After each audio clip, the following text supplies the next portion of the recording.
Welcome back to Laughing in the Dark, the podcast where I hang out in haunted places with comedians. I'm your host, Sarah Jones.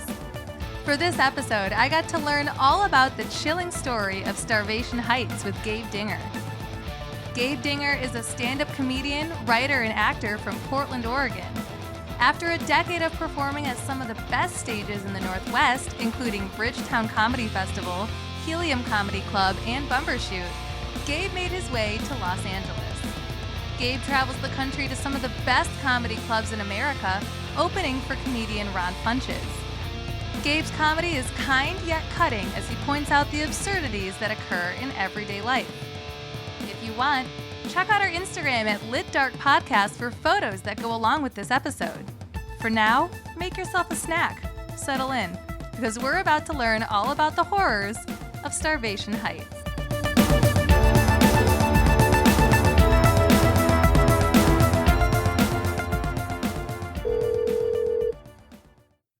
Hey, Sarah. Hi, Gabe. How are you? Hey. Good. How are you doing? I'm good. I'm just sitting in my new apartment doing some Yeah, episodes. you're in Long Beach now, right? Yeah. Oh my God, I love it. It's so much better than North Hollywood. Oh my God, that's so funny. Like, I'm such a sucker for North Hollywood. Like, Really? I love the Valley. You but I do? mean, I love it. Oh my God. It's just so like industrial. There's just nothing. I mean, the stages are kind of cool to drive by, but other than that, it's like, There are parks out here. I mean, you definitely have to drive to them, but okay, maybe I didn't give North Hollywood enough of a chance. I'll say too that 3 months of it, I had to be in lockdown in my apartment anyway. Okay, so how are you doing? good. All things considered. Are you still at Ron's place, or are you? No, I came back to my apartment around June. Okay. It was mostly staying out there when things seemed very uncertain. Yeah. And so once like grocery stores started, being stocked again and stuff, I was like, I'm going to get out of here before I'm asked to get out of here. Totally. Yeah. How was that? Oh, it was amazing. I mean, it was such a scary, uncertain time until it was Ron, his fiance, and his son. So it was a group of people that I got to be with, and his son designated me as his teacher. So during the day I was helping him with his schoolwork. So it kept me real distracted. And, I'm super thankful that I got to spend the first couple months. Yeah, that's true. I mean, and I was in a pool house, right. I mean, it was very nice. You're like, I've been in worse places. Well, yeah, and that's why another reason why I wanted to leave. I was like, I can't get too used to this because then it'll be really hard to leave. So are you back in the living room situation? So I was, but one of our roommates just moved out. He moved in with his girlfriend. So I moved into his room. And so now I went from living in the living room to having the master bedroom and my own bathroom. Oh, shit. Moving up. So you went from pool house to basically your own little suite. You're doing okay. Yeah, I mean, it was a month I spent back in the living room, but it had been almost 4 years that I'd been in there, so I was used to it. Right. So it wasn't too bad, but yeah, I feel bad. Things have been going surprisingly well, and people do not want to hear that right now. Yeah, you're like, God, this is the best year of my life. Yeah, I'm super excited. Things look somewhat optimistic, even though it's still uncertain. But that's awesome, though. I'm happy to hear it. Yeah, I try to tone it down because some people are like, be miserable with me. Yeah. I mean, nah. I like to hear about my friend's success, so I think that's rad. Yeah, no, it's been a very exciting time. Good. That's awesome. Well, I can't wait to hear more about it. But you don't even know what I researched for your episode. I don't. I haven't even told you. So, as you know, for this season, I'm researching places in everyone's home state. But your home state and hometown is Portland, Oregon. which Yeah. is where this show originated. And I've done tons of places in Oregon. So it became really hard. It's funny because it's like, well, that's like home for me too. It feels like home because I lived there for 8 years. But it's like I've done so many of these, and I didn't want to pick like a lame one and just be like, never made it to this place. So for yours, I decided to just stick to Pacific Northwest, but it's in Washington. Okay, my dad lives in Washington, so I mean, I have Perfect. Washington connections. I am almost 100% sure you've heard of this place. I did for you Starvation Heights. Oh, that sounds super familiar. I don't know the Okay. story, but it sounds familiar. It sounds familiar, but you don't know much about it. Well, you're about to know everything there is to know about Starvation Heights. Oh, I can't wait. I mean, so this is one of those places too that people have told me since I started the show. Oh, you have to do Starvation Heights. You have to do that one. And so I'm finally doing it. So are you ready? We're gonna jump right in. I'm hungry for Starvation Heights. Oh my God, perfect. So I'm going to set the scene for you here. In the idyllic wilderness of Olalla, Washington, right across from the Puget Sound from Seattle. It's Puget Sound, right? Yeah. Okay, so make sure I'm saying that right. So this is like where everyone from Microsoft lives, right across Puget Sound. From Seattle? Yeah, like they all live just outside of Seattle in like this area. In the Olalla area. Oh, interesting. So that is where the site where one of the most murderous homes in Washington state once stood. Wilderness Heights Sanitarium was Dr. Linda Burfield Hazard's cottage. She turned her cottage into an elite therapeutic wellness retreat, which she ran with her husband, Sam. So obviously, before I get started, you know that this is going to go poorly. Like, it is a ghost story. Things are going to go not well.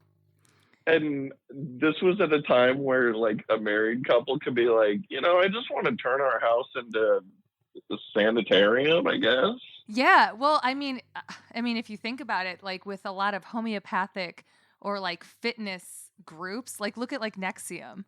You don't necessarily it's not really we'll get into it. But my favorite thing about her is her last name is Hazard. It's Hazzard, but she's literally called Dr. Hazard, which is like, you love comic books. That's like a comic book villain, isn't it? Yeah, like that's a sign that like something evil is going to happen with this person. Things will go poorly. And it's they like, do. What was her maiden name? Red Flag? It was, yeah, that's her other middle name. Yeah. All right, so from the 1890s until 1912, Sam and Linda would put patients in the attic of their cottage home to experience or endure their unique therapy. This is going to blow your mind, but Dr. Hazard was in fact not a licensed doctor at all, but practiced a form of homeopathy.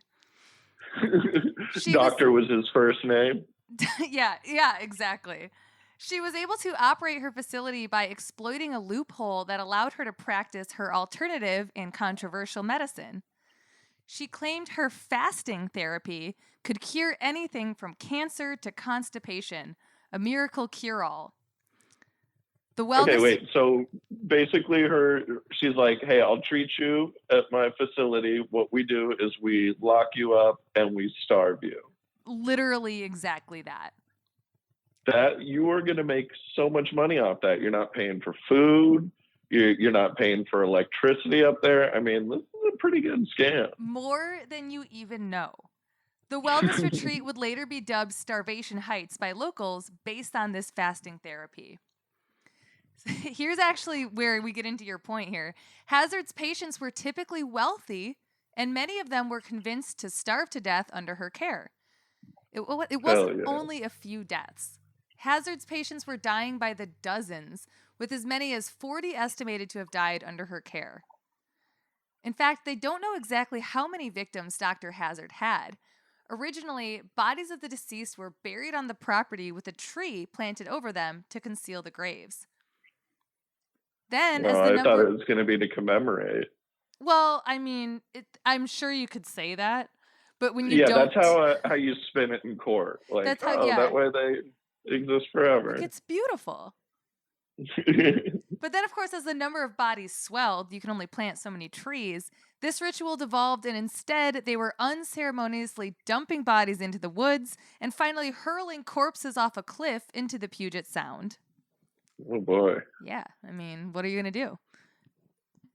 In nearly each case, Dr. Hazard had concocted a fabricated will from the deceased, which granted their fortune and all of their property to the sanitarium, conveniently. I mean, everything about this seems like it shouldn't have gotten past the first victim. Exactly. It's amazing.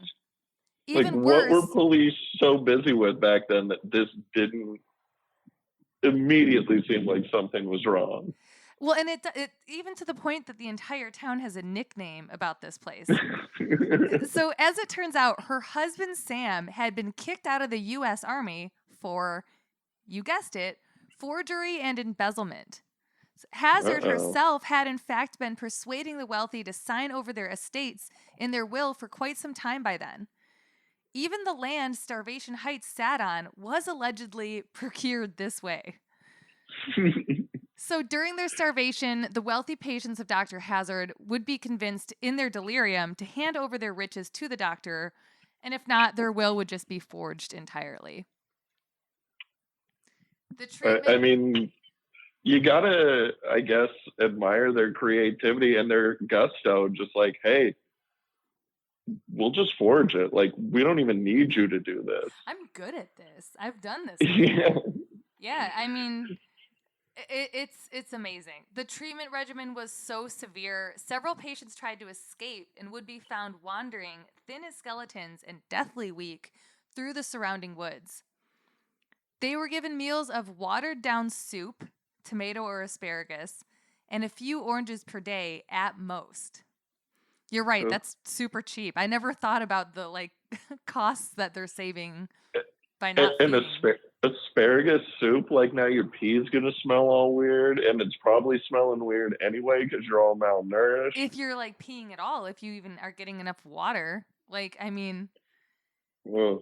They were also required to go on long walks, sometimes several times a day. If patients grew so weak they could no longer walk, they would be forced to crawl instead. They were also forced to endure long hours of enemas and were subjected to vigorous massages, which nurses described to be more like beatings. The massages consisted of Hazard pummeling patients with her fists while shouting, "Eliminate! Eliminate!" If this wasn't enough, they were also subjected to scalding hot water baths. So all of that is horrible, but I'm glad you giggled with me because that just visual of her pummeling these patients.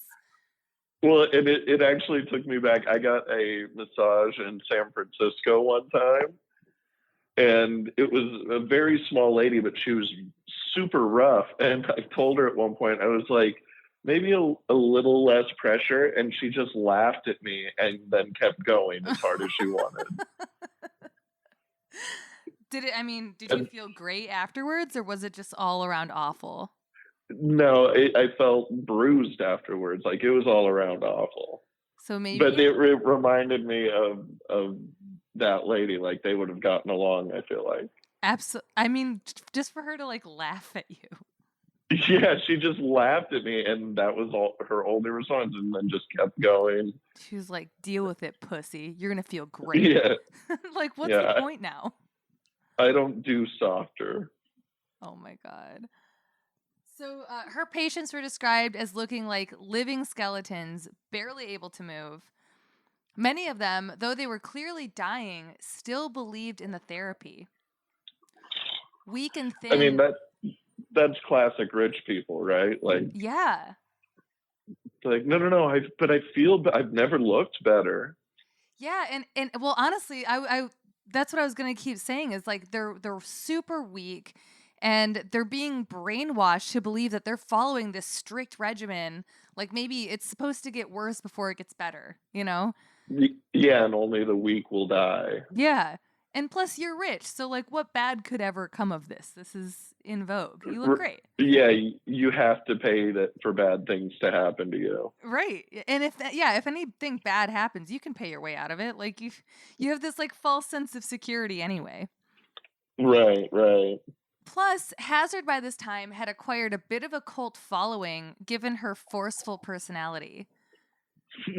She had a way of commanding any room she found herself in. Greg Olson is a local author of a book about this called Starvation Heights, and he asserts that if she were alive today, she'd be a big star. Like, think Dr. Phil or Martha Stewart. For sure. Because she was so well-spoken, enigmatic, and educated, those in the less affluent town simply trusted that she knew best.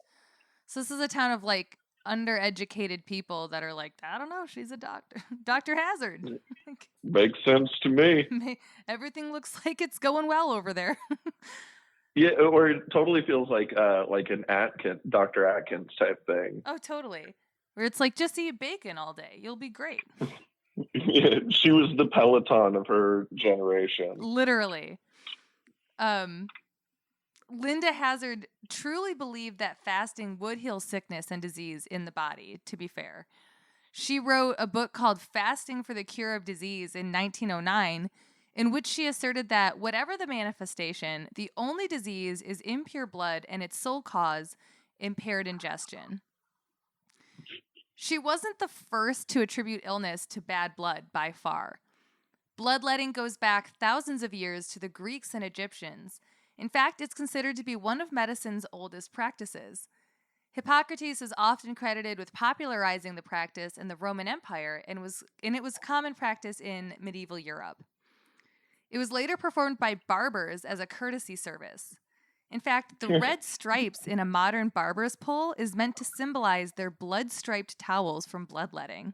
Did you know that? Oh, well, I always heard it was from the Civil War because they were like doctors in the Civil War. And so that was like bandages and blood is what I always heard. But I didn't know it was from bloodletting. Yeah, it was like a common practice for a long time. They actually teach you this in phlebotomy school because it like goes back to like what blood is like, blood in medicine, and it's still used, actually. You probably love bloodletting. Love it. Oh, I love it. To be honest, though, it really is still a practice. There are some people that they have to come in just to get blood drawn, and it's not for any certain test. It's just blood that needs to like leave their body.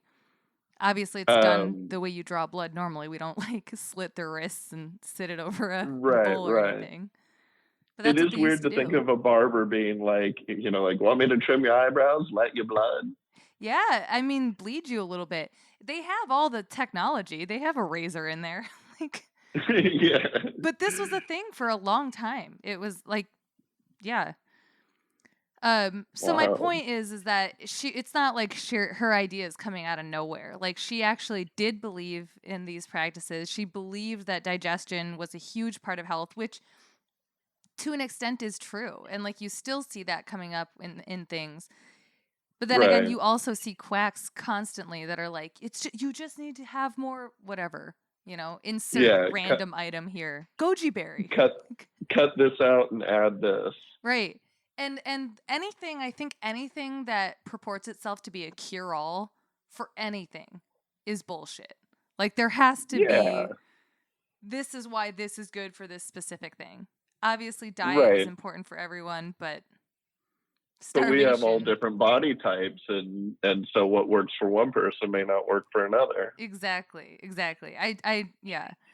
Plus, she was making so much money off of this, it seemed kind of obvious. Yeah, you gotta keep with the story. Yeah. So 12 years after she began her unique practices, Dr. Hazard admitted that 11 of her patients had died, although she also asserts that autopsies revealed that they had died of, quote, organic disease. So she claims they would have died anyway. Well, I mean, isn't that true for everyone? Absolutely. However, this excuse... That can't be your defense. It wasn't even the best, considering that the way the bodies of the deceased were handled weren't even orthodox. They weren't given to a normal autopsy assistant or anyone who like knew what they were doing. She actually had a special arrangement with a funeral home in Seattle for discreet burials and rarely even filed death certificates with authorities, which is why we don't know how many people died.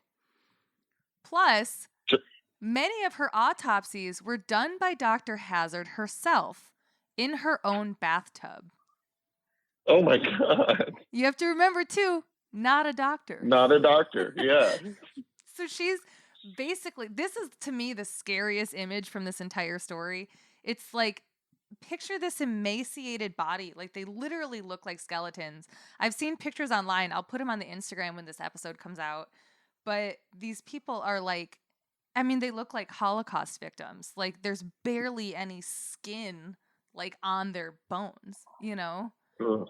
So this like skeleton of a person, she's doing her own autopsy in her bathtub. Ooh, creeps me out.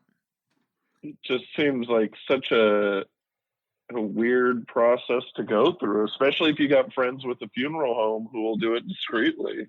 Oh, I know. Yeah. There's a lot of corruption going on here. But the beginning of the end for Dr. Hazard came in 1911 when British heiresses Claire and Dora Williamson came to the sanitarium and ultimately brought down the doctor, or the fake doctor. Both had lost more than 50% of their body weight, but Dora had more strength than her sister Claire. Dora called her Uncle John, begging for him to come rescue the girls. Meanwhile, Dr. Hazard had petitioned the court to have Dora declared legally insane so that she would be permanently committed to the facility with Hazard as her legal guardian. Oh my God. Her objective, of course, was to secure the impressive fortune the sisters had in order to build her sanitarium to a world-class facility. She just has no shame at all. And I mean, she really is keeping her eye on the prize. Yeah, absolutely. Yeah. Motivated. She knows dedicated. what she wants and she's going for it. Yeah. No matter who has to die or whose lives are ruined in the process. The girl's uncle came too late to save Dora's sister, Claire, whose body weighed a mere 50 pounds. Jesus. This is an adult woman. 50 pounds. Yeah, I mean, and the skeleton's got to at least be 10 pounds of that, right? I would imagine even more than that. I don't even know. I mean, that's pretty much, she was basically a skeleton and organs. That's it. Dora retained her strength and was able to testify against Hazard, who had been charged with first-degree murder. It was a huge scandal, packing the courtrooms and streets with onlookers. Hazard had, of course, forged Claire Williamson's will and checks. She had even fabricated letters and the last entry in Claire's diary. Oh my God. She went to the extent to be like, oh, they're going to look in her diary and say, see, she wanted to give me her fortune. She put it right here. Crazy. Hazard stole Williamson's diamond rings and several fancy gowns, and was suspected of embezzling money directly from both of the sisters' bank accounts. It was even rumored that Hazard took Claire's teeth from her head after she had died. They were, of course, collected for their gold fillings. Oh, I was going to say, like, does she think the tooth fairy likes royal teeth more? She's just like, give me more. Hazard's defense that the witnesses were all lying. Which is, I mean, pretty good argument. Yeah, I mean, that's really all you've got. Yeah, all of them are lying. That doesn't sound like me. That I wouldn't do something like that. Look at me. She also claimed that the medical establishment was conspiring against her because they were jealous. Hell yeah. Which is like every mean girl in high school's defense. These people are jealous of me. You're just jealous. You guys are obviously jealous. Claire wanted to give me her fortune. They're like, no, we just have actual facts that you are murdering people. And Dr. Hazard's like, you're jealous. Yeah, you're jealous. I get to kill people, and you have to save them. They're my So teeth. there. You're jealous. Yeah, yeah. Don't take my teeth. Dr. Hazard was eventually convicted of manslaughter when the British consulate went after her, and she was sentenced to serve 8 years of hard labor in the Walla Walla prison. So obviously manslaughter is like a much reduced sentence than first-degree murder. But even of the 8 years she was sentenced to, she ultimately served less than 2. The Kitsap County prosecutor described her as, quote, a serpent who trod sly and stealthy, yet with all her craft left a trail of slime, unquote. Oh my God. Such a legacy. She then moved to New Zealand, where she published a new book called Diet in Disease and Systemic Cleansing. She then established herself there as a dietitian and osteopath before she was found guilty of practicing without a medical license. So New Zealand did what we should have done, like, right away. Like, which I know is such a weird thing to hear, that New Zealand would be on top of something that the U.S. wasn't. They're like, hold on a minute, what the fuck's going on here? They're like, wait, hang on, let's apply logic to this. You can't do that, Sheila. You're not a doctor. By 1920, she had moved back to Olalla, reopening and even expanding Wilderness Heights into a bigger sanitarium that now included a nursing home. She just took that they're already on their way out, so she figured starve them out. She got around the law in Washington by calling the sanitarium a, quote, school of health. Her new sanitarium was so large and beautiful that it attracted tourism to Olalla from all the new motor car owners across the country. Because you remember, like, now this is brand new. People are in cars. They're actually, like, going different places. And so this, like, murder palace just became a tourist spot. Like, people were like, this is great. Say, honey, what say you, me, and the kids go up to the sanitarium for the weekend? What should we get for lunch after we visit this place? I am starving. Yeah, right. Although there had been a major scandal, she attracted new clients who believed that she had been wrongfully persecuted. It's like any enigmatic person in history that's doing something fucked up, like cult leaders and stuff, they get in trouble and everyone's like, this is horrible. Poor them. This is just the powers that be controlling everything. Honestly, they're just jealous. I think they're jealous. They're ugly and they're jealous. They're ugly. They're jealous. Though some things were adjusted, she still was up to her old tricks. When a patient died in 1925 following an 84-day fast, a reporter investigated Hazard. Finally. He published, come on. He published details of her illegally practicing medicine without any former medical training. She was found guilty, but was only fined $100. Again, she moved to New Zealand. She wrote a book. She's there for like a hot minute, and they're like, get the fuck out of here. What are you doing? Yeah. She comes back to the U.S., and everyone's just like, amazing. You're doing great, honey. Keep it up. You lied. You lied. $100. Oh, you know what? Let me slap you on the wrist, but keep going. Your sanitarium looks amazing. In 1935, the sanatorium burst into flames. Even then, Linda continued to practice. There seems to be no explanation for how this happened, though. I don't know if it was arson or something else, just that much of the property burned. The universe tried to spontaneously combust it. Like, that's how against her the universe was. They were like, this is ridiculous. The U.S. is doing nothing. Zap it. And Burn Linda it was down. like, nice try, Satan. It's still here. Finally, in June of 1938, Linda died of self-inflicted starvation. Huh. By the time she died, she was, like many of her patients, resembling a living skeleton. Her body was so mangled that her bowels had stopped working long before her death. How long? Fucked up. You know what? What I read, it said years, but I'm like, that can't be right. That's why I just Yeah, put in just long before her death. Because I was like, you would die faster. It said a decade in my source, and I was like, is that a true? decade of not pooping. Yeah, but maybe I don't know. Maybe that was true. I believe it happened. It worked for a long And I time. mean, But I don't know. I guess if you're not eating, your body is gonna just absorb everything, I guess. I guess, but for a decade. And I didn't see that number in any other sources, so I just left it as long before her death. But that was the one thing I was kind of suspicious of. But then again, if you're starving yourself, I'm sure I'm sure her bowels weren't working for a while. For sure, So for she was sure. literally full of shit when she died.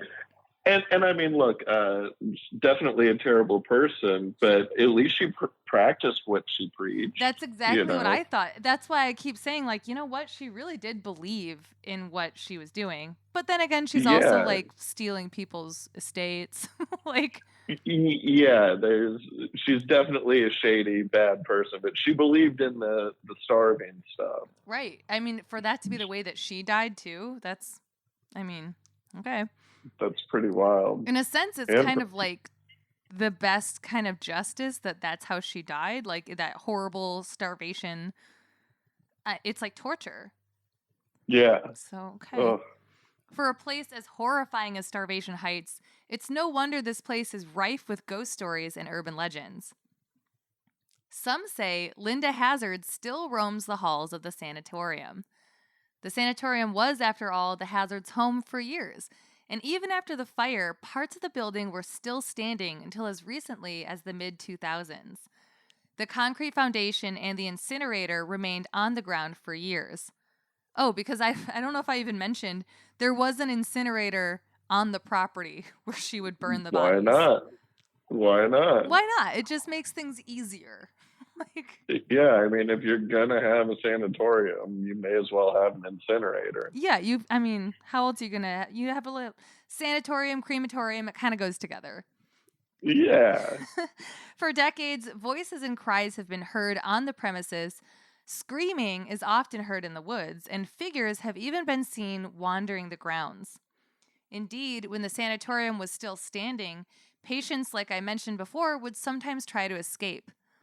Those who lived in the town at the time and were children remember being frightened by the skeletal and weak patients wandering the woods around the sanitarium. Jesus. Psychics and ghost hunters who have visited believe that the spirits of these patients still wander the premises.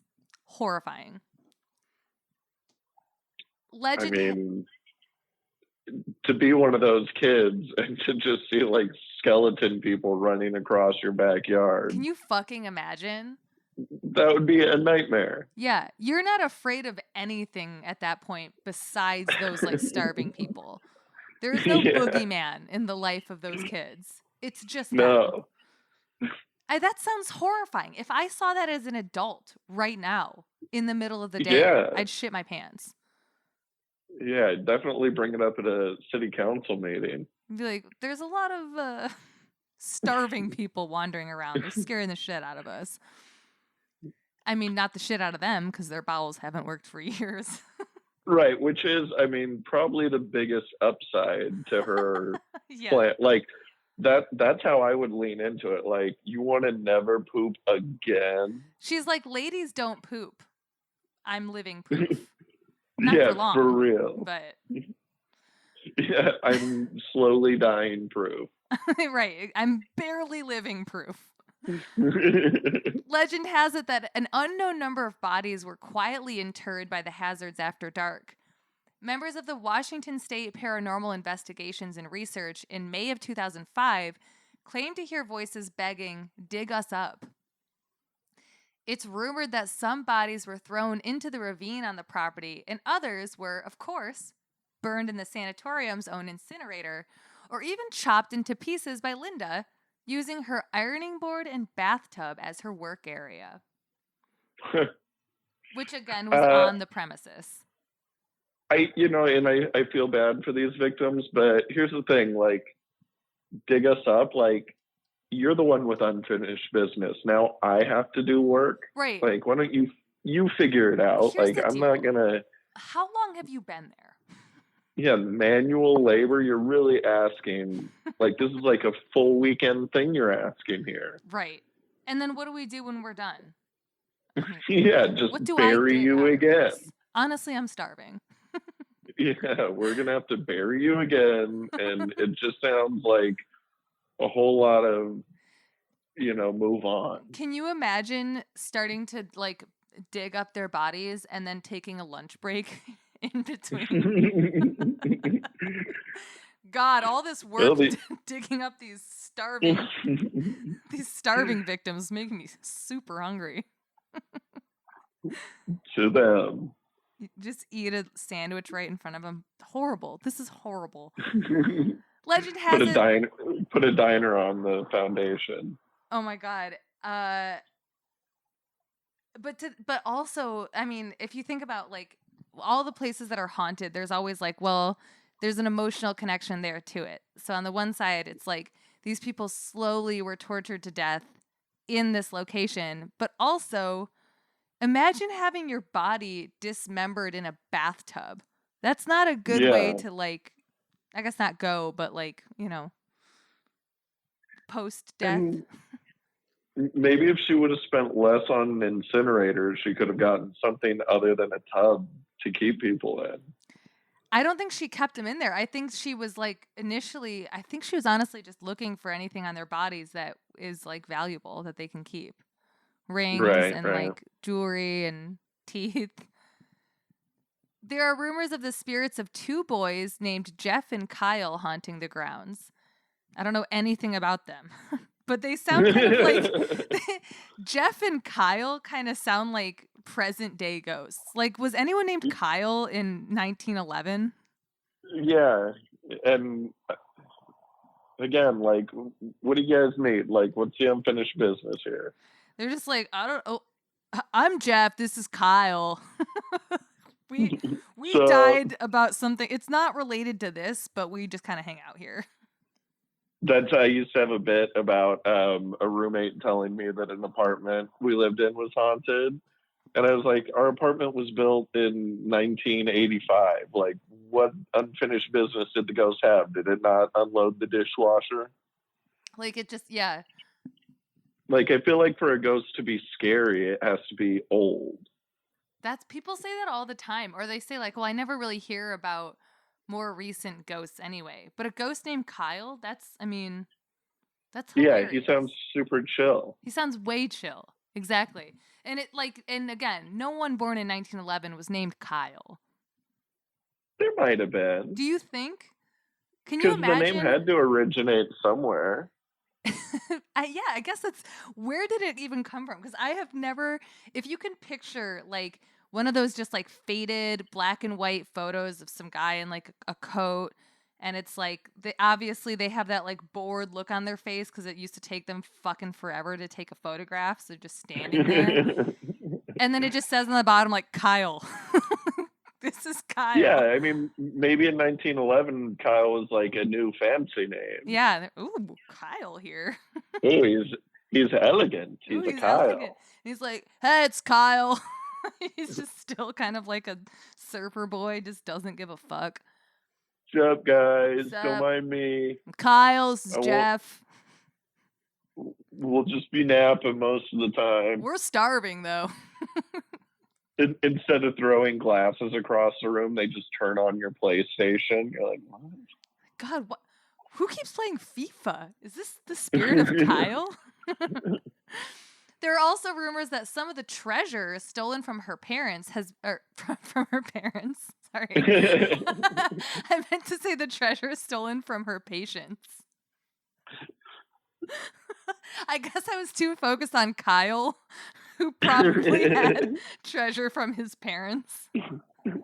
Yeah, I can't go to the afterlife until my parents die because, like, I'm their unfinished business or whatever. This sucks. I was hoping my parents would die first. They're so rich. But there are also rumors that some of Dr. Hazard's treasure that she stole from her patients has been buried or hidden somewhere on the property. People actually, I don't know. I don't, like, who wants tooth gold? I mean, if it's worth money. Can you imagine finding that buried treasure somewhere, though, of just like teeth and jewelry and like, that'd be fucking awesome. Well, I mean, I'm sure they melted it down. Or they just left the teeth. Cause like if you just found like a hole that was dug in the ground and it just had a bunch of like sparkly gems and some teeth in there, it'd be kind of cool. I feel like with that incinerator, they'd just melt it all down. Yeah, I mean they probably did. People come from far and wide to dig and search for that jewelry and the gold teeth and other macabre loot on the land. They have even been chased off by shotguns. The story of Linda Hazard was used on the investigation Discovery TV show Deadly Women in an episode titled Obsession. It was also featured on an episode of Ghost Hunters and has been turned into a best-selling book by Olalla resident Greg Olson, and it was later adapted into a play by a writer in Portland, Oregon. Classic. So I brought it back to Portland just a little bit, but yeah, that's the story of Dr. Linda Hazard. Who owns the property now? I think they actually do tours on the property. Obviously not right now during like Corona and stuff, but sure. I think you can actually go there and do little ghost tours. I also read, I don't know if it's still up there, but one of my sources said that the bathtub was still there. I know the incinerator is still there, but the bathtub also might still be on the premises. I mean, but was it only one tub? I mean, hopefully they had more bathrooms. Well, no. I mean, this is a house that was built in like before 1900. Yeah, I guess that's true. So they don't have much of anything in those old houses. It would be a crummy time right now to be like a poltergeist because everything's so scary that like it's like, oh, a ghost. Like, didn't you hear the Black Plague is back? We're not afraid of you. It's true. Honestly, things are so fucked this year that I always just say, like, I can't believe that the government released like videos of UFOs and everyone was like, okay, I mean, not now. And how wild is it? Like the guy from Blink 182, everyone's like, are you crazy? You can't leave Blink 182 to do UFO stuff, and then he ended up doing some real UFO stuff. Oh my god, I know. That was so he like when I saw that video and then it mentioned him, I was like, oh shit, this is weird. But it was released by the Pentagon. Yeah. They're just like, we got together with Blink 182 and yeah. He's a super cool guy, and we just thought, like, yeah, we'll release a video with you. I mean, what's my age again? We loved it. We were like, this guy is a genius. And I'm sure he still makes some kind of money off of the touring they do. So, I mean, I'm sure he's doing fine. He's working for the government. They're like, yeah, nobody liked us when we were 23 either. So this is crazy. We have so much in common. Your pierced lip is cool. Yeah, they all of them have pierced lips now. Yeah. I mean, it is getting to the millennial age of politicians too. So, I mean, they're just like super stoked. Yeah, they have half sleeves. And they're just like, hello there. I saw you when I was 15. The angel from my nightmare. But yeah, I mean, yeah, this year has been bananas. I think basically if you're already lockdown in your home and it's being haunted, this year must have been far worse for those people, I guess. Yeah, the ghost is actually annoyed with you. They're exhausted from haunting you. They're just like, oh my God, could you please just leave for like 5 minutes? This was so fun for the first month, but now it's just like, God. I'm wondering when I'm going to get some alone time, to be honest. Yeah, like, please, just go. Just go. Come on. Go to work. Do something. This is crazy. I was thinking it's hilarious that people are probably bitching about like, oh my God, I haven't left my apartment in 3 months. And the ghosts there are just like, well, I've spent an eternity here. So Yeah. Grass is always 3 greener. months. Well, anyway, well, thank you for talking to me today. Did you learn something new today about the Pacific Northwest? I did. We're known for being a creepy place, It's and it lived true. up to it. Got Bigfoot and Starvation Heights and all kinds of crazy shit. Oh my God, cults, and I mean, Yes. we have a little bit of everything. We in the we Northwest. kind of run the corner on creepy and the corner of the United States. Yeah. So, not to brag. All right. Well, thanks again for talking to me. Have a great rest of your weekend. Yeah. Thanks, Sarah. Thanks for having me.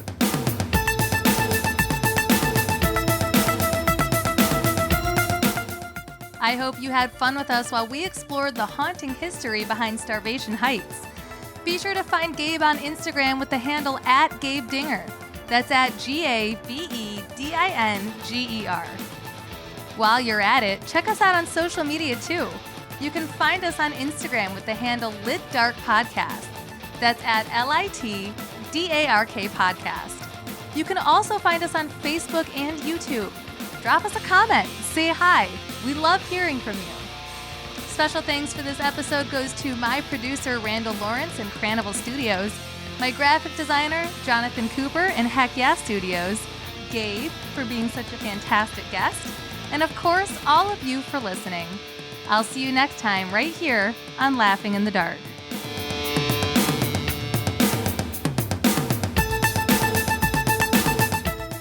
Sources used for Episode 9 of Laughing in the Dark include Haunted America FAQ by Dave Thompson, The History Channel, WAHauntedHouses.com, Seattle PI, Weird Washington, Bizarropedia, Kitsap's Son, ScienceBasedMedicine.org, Starvation Heights by Greg Olson, Murderpedia, and 13th Floor.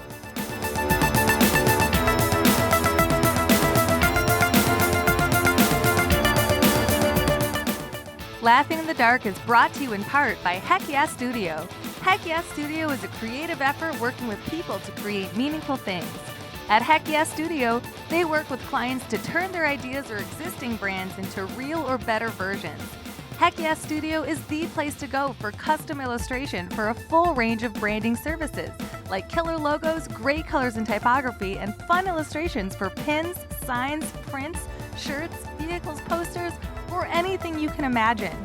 At Heck Yeah Studio, they work with love. Their dream client is someone who is passionate about what they do. At Laughing in the Dark, Heck Yeah Studio has designed our logo, all of our merch, and any posters or stickers that we have. I am so proud and lucky to work with such an awesome company, and I could not recommend them higher.